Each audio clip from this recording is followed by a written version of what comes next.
Good morning, my friends. Good morning, good morning, good morning. It's your girl Tisha, popping by with another little Tishaism. Today, I want to talk a little bit about trauma. And if you're alive in the world, it's likely that you have experienced some trauma, especially if you look like me and you grew up in a family. But here's what I notice, that in a lot of families, there are acceptable ways to deal with trauma and there are unacceptable ways depending on your family. So let's talk a little bit about that. There's some obvious ones, right? Unacceptable ways of dealing with trauma are things like addiction, right?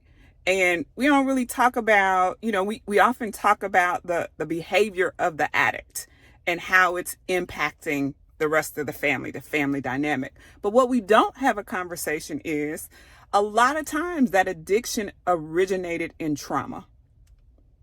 The other side of that coin, though, is there's this other addiction, and that is achievement.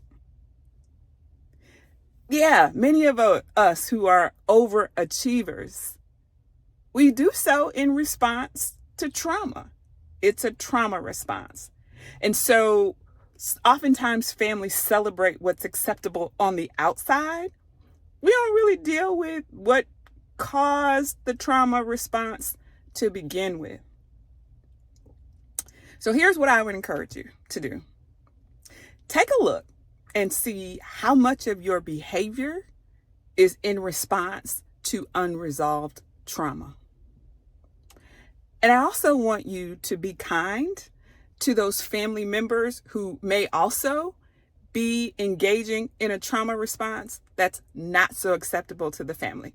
So not only are they dealing with the trauma, but they're also dealing with the guilt and the shame that families often put on those folks because people don't want to admit that trauma actually happened.